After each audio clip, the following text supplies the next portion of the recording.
Bemorimiz tomon og'rig'iga shikoyat etib keldi va tekshirganimizda gaymarlik patogeni bo'ldi va bemorga tushuntirib aytdim.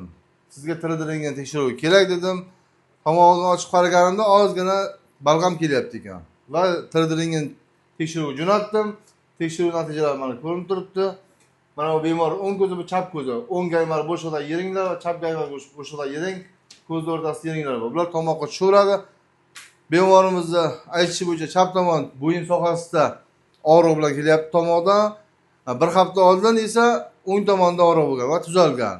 Bu narsa yering tuzatmasi tomoq og'rig'idan qutulmaymiz. Mana rakovinaga suv oqib turibdi. Yerga suv oqyapti. Tushuntirdim bemorga. Bemorga shunaqa tushuntirdimki, men rakovinaga suv oqyapti, yerga suv oqyapti. Ya'ni suvni quritib olish tavsiya qilasizmi? Yerda va lata qo'yib qo'yamizmi yoki bo'lmasa shunday batamom tugatamizmi deb savol berdim. Bu degani nima degani? Burunda gaymar bo'shida yeringlarni polni tugatsak-kana tomoq og'rig'idan qutuladi bemor. Bo'lmasa tugatmaydi. Xronический gaymar bo'lgan bemorimizda mana shunaqa kateter qo'yib qo'ydik. Kateterda quyuq yeringlar burundan chiqqan. Bu burunni yuvganda chiqib ketmaydi. Ya'ni qayta-qayta lekini olgan sababli chiqib ketmagani uchun biz shunaqa kateter o'rnatib qo'ydik maxsus, hech qanaqa og'riqsiz. Kateter o'rnatganda og'rirdimi, yo'qmi? Yo'q. Og'rimadi?